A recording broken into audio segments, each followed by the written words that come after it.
इस कार की छत पर जो ये आप मछली के आकार का एंटेना देख रहे हैं, इसका नाम वस्तुतः फिश एंटेना है।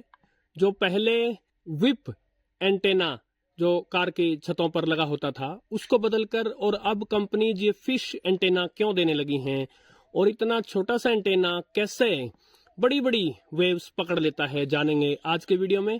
तो शुरू करते हैं।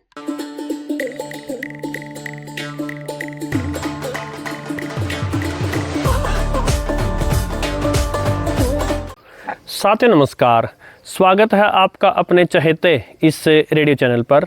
साथियों, कुछ बहुत ही आधारभूत बातों को समझाने के लिए वीडियो आए थे।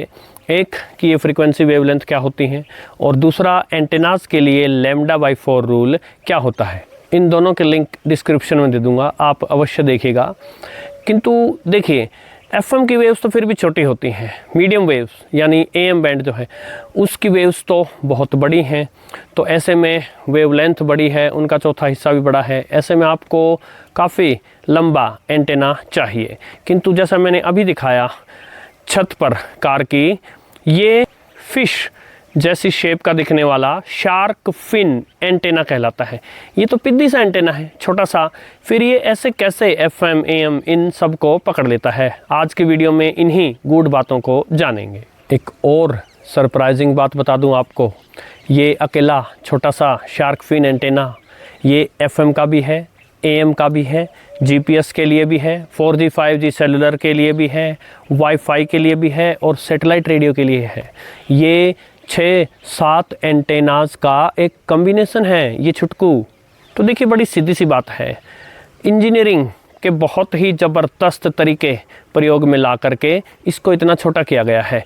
ये इतना छोटा हो पाया है, इसके पीछे कई कारण हैं, जिनमें पहला, इसके अंदर मेटल की छोटी छोटी रोड्स हैं। ज़रूरी नहीं कि आप बड़े बड़े साइज़ के एलिमेंट्स यूज़ करें, बहुत ही पतली छोटी छोटी तारें भी जो हैं एंटेना का काम कर सकती हैं।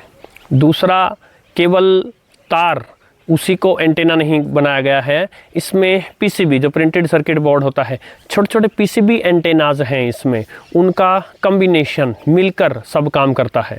तीसरा, इसमें कॉइल्स प्रयोग में लाई गई हैं। जब किसी तार को इस प्रकार से लपेटा जाए, जैसे स्प्रिंग होता है, इस प्रकार से बना दिया जाए तो कॉइल बन जाती है। अब याद कीजिए, विक्रांत शुक्ला जी आए थे, उन्होंने हमें हैम रेडियो के बारे में बहुत कुछ बताया था। उनके वीडियोज़ में से एक वीडियो जिसका लिंक मैं डिस्क्रिप्शन में दे दूंगा, वो था कि हैम ऑपरेटर्स अपना एंटेना कैसे बनाते हैं। उन्होंने अपने जीप की छत पर जो है लगे एंटेने के बारे में हमें बताया था कि वो जो रोड है एंटेना की, उसके साथ वो एक कोयल प्रयोग में ला रहे हैं। तो ये कोयल्स जो हैं, और ख़ासकर कैपेसिटर्स के साथ इनका LC कम्बिनेशन बनाकर एंटेना की लेंथ छोटी की जा सकती है। इसके अंदर लूप्स हैं, बहुत छोटे लूप, उनसे बड़े लूप, उनसे और बड़े लूप, उनसे और बड़े लूप। जिस प्रकार के एंटेना के रूप में इसका प्रयोग किया जाना हो, एफएम के लिए अलग, एएम के लिए अलग, जीपीएस के लिए अलग, उस प्रकार उनसे संबंधित लूप्स को प्रयोग में कर लिया जाता है, और बड़े सलीके से इम्पीडेंस मैचिंग की जाती है। इम्पीडेंस मैचिंग के ऊपर मैं कभी एक अलग से वीडियो बनाऊंगा। ये टर्म बार बार एंटेनाज के लिए रेडियो के चाहने वालों को सुनने को मिलती है। इम्पीडेंस मैचिंग क्या होती है, उसके बारे में मैं कभी विस्तार से बताऊंगा, लेकिन इसके अंदर इम्पीडेंस मैचिंग का विशेष ध्यान रखा जाता है। साथ ही एक बात बता दूं साथियों, जैसे कि हमने यागी एंटेना देखा था, ये पैसिव एंटेना है, यानी इसको कोई अपनी तरफ से कोई पावर नहीं, इलेक्ट्रिसिटी से कनेक्ट नहीं किया गया है। लेकिन जो हमने कार की छत पर ये फिन एंटेना देखा, ये एक एक्टिव एंटेना है, यानी इसको इलेक्ट्रिसिटी पावर दी जाती है।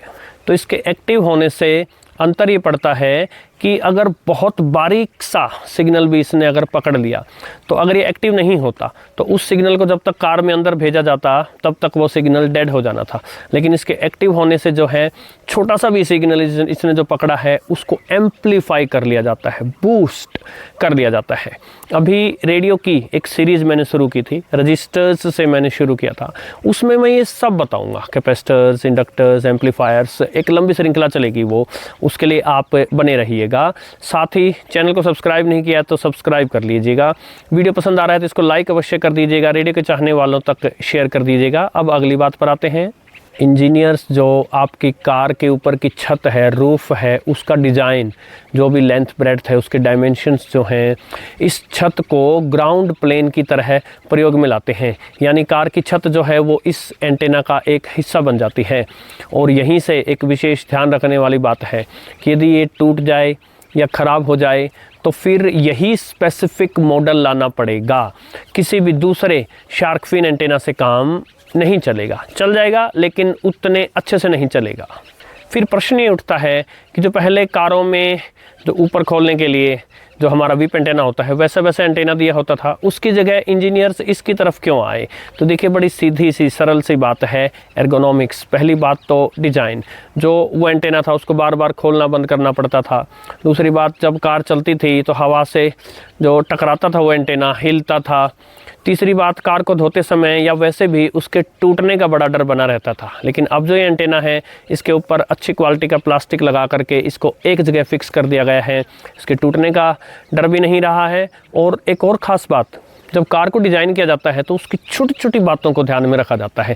तो इसको इस प्रकार की शेप दी गई है, जैसे मछली जब सागर में चलती है तो वो इस प्रकार की है कि पानी जो है वो उसको ज़्यादा अवरोध पैदा नहीं करेगा। उसी प्रकार वायु, हवा जो है जब कार चलती है तो इसका डिज़ाइन ऐसा है कि इसके होने के कारण कार को बहुत ही मिनिमम रेजिस्टेंस मिलता है। फ्यूल एफिशिएंसी के लिए या सही स्थिर स्पीड पकड़ने के लिए ये बहुत आवश्यक है। छोटी सी बात लग सकती है लेकिन बात छोटी नहीं।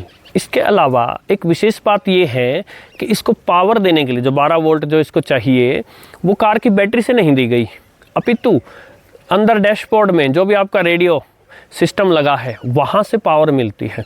इसका एक बड़ा फ़ायदा तो ये होता है कि जब आप रेडियो ऑन करेंगे, उस सिस्टम को ऑन करेंगे तभी इसको पावर मिलेगी। तो ऐसे में जब हम कार के अंदर का रेडियो या जो भी एंटरटेनमेंट सिस्टम है, जब हम उसको बदलवाते हैं तो बड़ा सावधानी से बदलवाना चाहिए।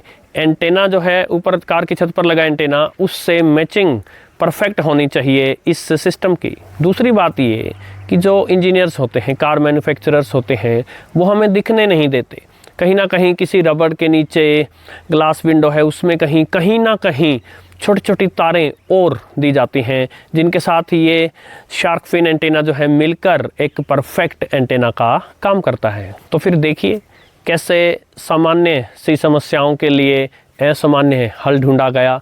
इंजीनियर्स ने जो है कैसे कैसे रास्ते निकाल लिए गए, इसको भी और बेटर करने का प्रयास हो रहा है। हाँ, एक बात अवश्य है, जैसे मान लीजिए FM के लिए जितना परफेक्ट सिग्नल वो एक λ/4 लेंथ का विप एंटेना पकड़ देता कार की छत पर, उतना शायद ये नहीं पकड़ पाए।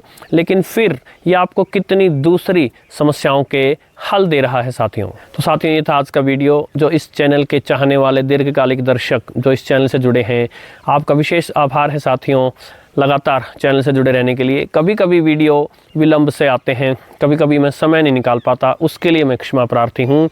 प्रयास ही रहा करेगा कि सप्ताह में 2 या 3 वीडियो, कम से कम 2 वीडियो तो आ ही सकें साथियों। आपने सदैव जो प्रेम इस चैनल को दिया है उसके लिए मैं आपका विशेष आभार करता हूँ साथियों। नमस्कार।